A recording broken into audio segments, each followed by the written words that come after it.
আসসালামু আলাইকুম দর্শক, স্বাগত জানাচ্ছি আটবির মধ্যাহ্নের সংবাদে। আপনাদের সঙ্গে আছে আমি ফারি ফাতিমা।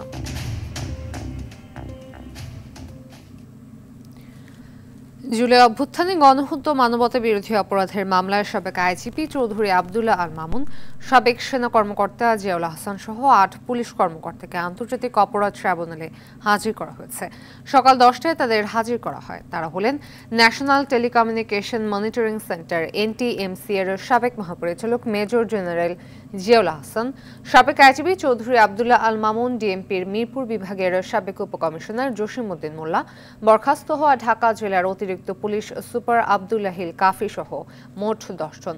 র্যাবের 2 সাবেক কর্মকর্তাকেও আজ হাজির করা হবে। তারা হলেন সাবেক পুলিশ সুপার মহিউদ্দিন ফারুকী, বরিশাল রেঞ্জের অতিরিক্ত পুলিশ সুপার আলিপ উদ্দিন।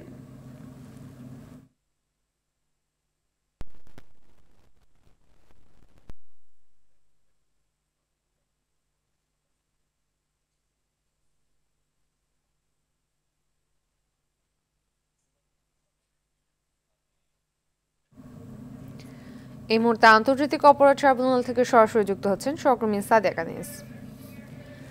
সাদিয়া, জিয়া মামুন সহ আসামিদের বিষয়ে ট্রাইব্যুনাল কি আজ কোনো আদেশ দিয়েছে কিনা আমাদের জানাবেন বিস্তারিত।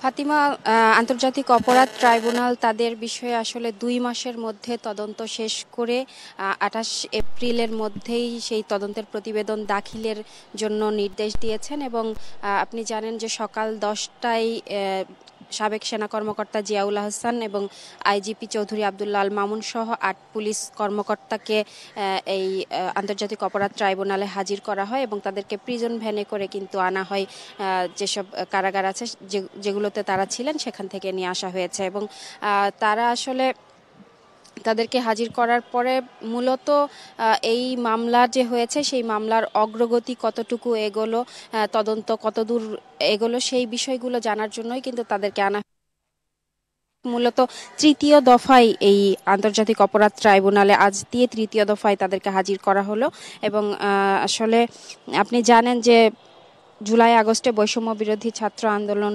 চলাকালীন সময়ে কিন্তু তারা বিভিন্নভাবে প্রভাব খাটানোর চেষ্টা থেকে শুরু করে মানবতা বিরোধী যেসব অপরাধ করেছেন সেই কারণেই কিন্তু তাদের নামে মামলা হলে তাদেরকে গ্রেপ্তার করা হয় এবং সেই জায়গা থেকে তাদেরকে তাদের বিষয়ে তদন্তের যে অগ্রগতিগুলো সেইগুলো জানার জন্য কিন্তু বারবার তাদেরকে এই আন্তর্জাতিক অপরাধ ট্রাইব্যুনালে হাজির করা হচ্ছে।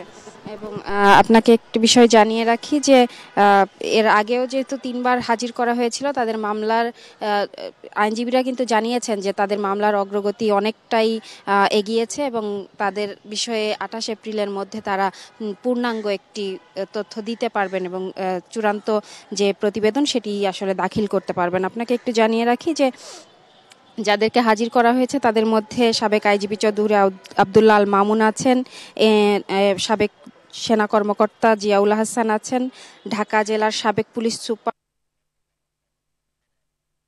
উদ্দিন মোল্লা সহ ঢাকার সাবেক অতিরিক্ত পুলিশ সুপার শহীদুল ইসলাম সহ আরো 8 জনকে কিন্তু হাজির করা হয়েছে।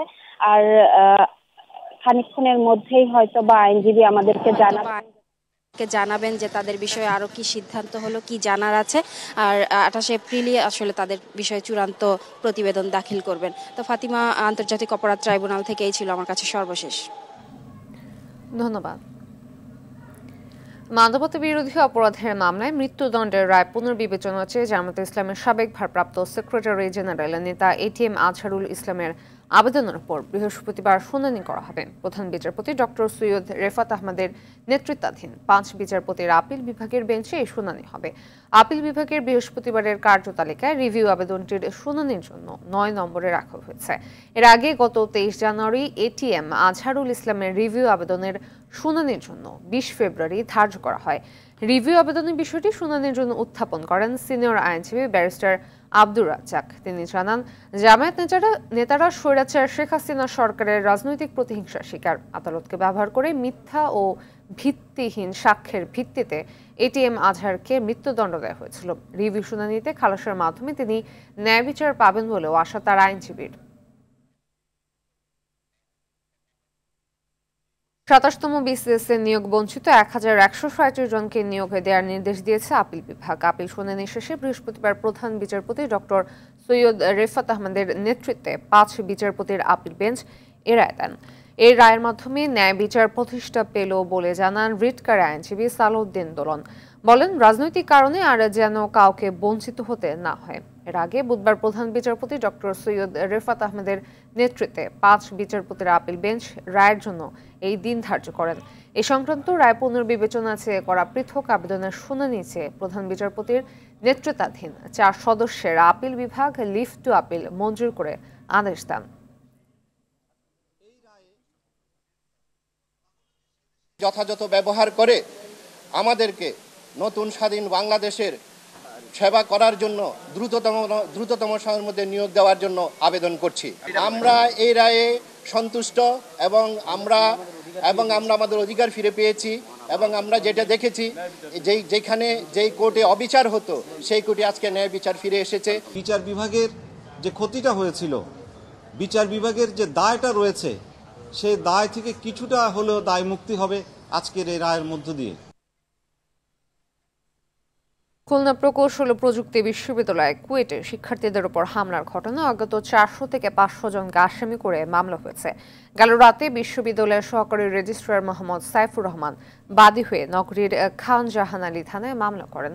এদিকে প্রকৃত দোষীদের খুঁজতে 4 সদস্যের তদন্ত কমিটি গঠন করা হয়েছে। বিশ্ববিদ্যালয়ের সিন্ডিকেট সভায় কুয়েটের রাজনৈতিক কর্মকাণ্ড বন্ধের সিদ্ধান্ত বহাল রাখা, নিরাপত্তা বিবেচনা 28 ফেব্রুয়ারি পর্যন্ত ক্যাম্পাস বন্ধ রাখার সিদ্ধান্ত হয়। অপ্রীতিকর পরিস্থিতি সামাল দিতে ক্যাম্পাসে অতিরিক্ত পুলিশ মোতায়েন করা হয়েছে। যৌথ বাহিনীর অভিযানে 2 জন নিহত এবং 5 জনকে আটক করা হয়েছে। গেল রাতে রাজধানীর মোহাম্মদপুরে এই অভিযান পরিচালনা হয়।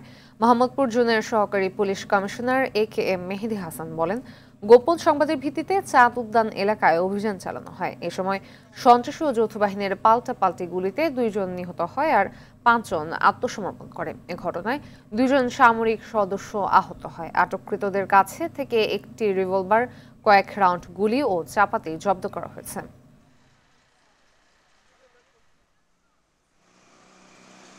তারা স্যান্ডার না করে বরং আমাদের লক্ষ্য করে যৌথ বাহিনী লক্ষ্য করে গুলি করা শুরু করে। সেনা কর্মকর্তা এবং পুলিশ কর্মকর্তাদের জীবনমান রক্ষা করার স্বার্থে তখন আমাদের পক্ষ থেকেও ফায়ার করা হয়। 5 জনকে বাসার বিভিন্ন অ্যাঙ্গেল থেকে আটক করি। তাদেরকে সহকারে আমরা বাসার ছাদে উঠি। ছাদে ওঠার পর আমরা 2টো বডি দেখতে পাই রক্তাক্ত অবস্থায়। তাদের কাছে একজনের হাতে একটা আমরা .22 বরের পিস্তল দেখতে পাই, আরেকজনের কাছে আমরা চাপাতি দেখতে পাই। বিভিন্ন ক্ষেত্রে গুরুত্বপূর্ণ অবদানের স্বীকৃতি স্বরূপ দেশের 14 নাগরিক এবং বাংলাদেশের নারী ফুটবল দলকে 21 পদক প্রদান করেছে সরকার। রাজধানীর ওসমানী মিলনায়তনে বিশিষ্টজনের হাতেই পদক তুলে দেন অন্তর্বর্তী সরকার প্রধান ডক্টর মোহাম্মদ ইউনূস। এবার শিল্পকলায় চলচ্চিত্রে 21 পদক পেয়েছেন আজিজুর রহমান, সঙ্গীতে উস্তাদ নীরদ বরণ বড়ুয়া ও ফেরদৌসারা, আলোকচিত্রে নাসির আলী মামুন, চিত্রকলায় রোকেয়া সুলতানা। সাংবাদিকতা 21 পদক পেয়েছেন প্রয়াত মাহফুজুল্লাহ, সাংবাদিকতা ও মানবাধিকারে পদক পেয়েছেন মাহমুদুর রহমান, সংস্কৃতি ও শিক্ষায় 21 পদক পেয়েছেন ডক্টর শহীদুল আলম, শিক্ষায় ডক্টর নিয়াজ্জামান, বিজ্ঞান ও প্রযুক্তিতে মেহেদী হাসান খান, সমাজসেবায় মোহাম্মদ ইউসুফ চৌধুরী, ভাষা ও সাহিত্যে প্রয়াত হেলাল হাফিজ, ভাষা ও সাহিত্যে শহীদুল জহির এবং গবেষণায় 21 পদক পেয়েছেন মইদুল হাসান। এছাড়া ক্রীড়ায় বাংলাদেশ নারী ফুটবল দলকে দেয়া হয় 21 পদক।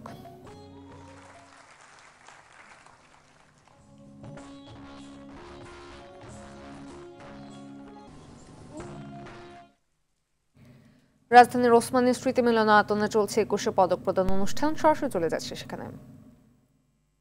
আগে 21 পদক শিক্ষার জন্য পেয়েছেন, কে কৃতজ্ঞতা জানাই আমার নাম প্রস্তাব করার জন্য। আমি শিক্ষার জন্য সম্মান পেয়েছি। যদিও আপনারা শুনেছেন যে আমি অনেক লেখালেখি করি আর চেষ্টা করি বাংলাদেশের সাহিত্য যেন যারা ইংরেজি পড়ে বিদেশে তাদের কাছে যেন চলে যায়। কিন্তু এই অর্জন শুধু আমার না, যারা আমাকে এই পথ চলতে সাহায্য করেছেন তাদের ছাড়া আমি এখানে আসতে পারতাম না।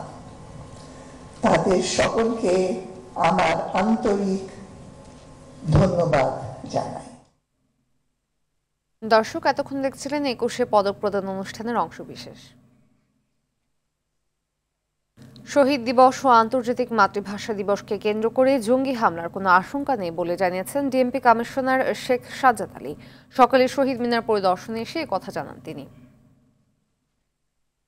প্রতিবারের ন্যায় এবারও প্রথমে ভিভিআইপিগণ, পরে ভিআইপি এবং তারপরে জনসাধারণ পুষ্পমাল্য অর্পণ করবেন। আমরা আনুমানিক একটি সময় নির্ধারণ করেছি, রাত্র 12:40 জনসাধারণের জন্য পলাশীর প্রান্ত থেকে অর্থাৎ পশ্চিম পাশ থেকে বেদিতে প্রবেশের জন্য উন্মুক্ত করে দেওয়া হবে। আন্তর্জাতিক প্রসঙ্গ। যুক্তরাষ্ট্রের একটি বিমানবন্দরে মাঝ আকাশে ফের দুটি বিমানের সংঘর্ষ হয়েছে। তা এখন পর্যন্ত অন্তত 2 জনের নিহতের খবর পাওয়া গেছে। দেশটির স্থানীয় সময় বুধবার সকালে অ্যারিজোনা রাজ্যের মারানা আঞ্চলিক বিমানবন্দরে এই ঘটনা ঘটেছে। মারানা আঞ্চলিক বিমানবন্দরের কাছে স্থানীয় সময় সকাল 8:30টার দিকে মাঝ আকাশে সেসনা 172S এবং ল্যাঙ্কিয়ার MK-22 মডেলের দুইটি ছোট বিমানের সংঘর্ষ হয়। তবে বাকি আরোহীদের অবস্থা কেমন সেই সম্পর্কে এখন পর্যন্ত কিছু জানানো হয়নি।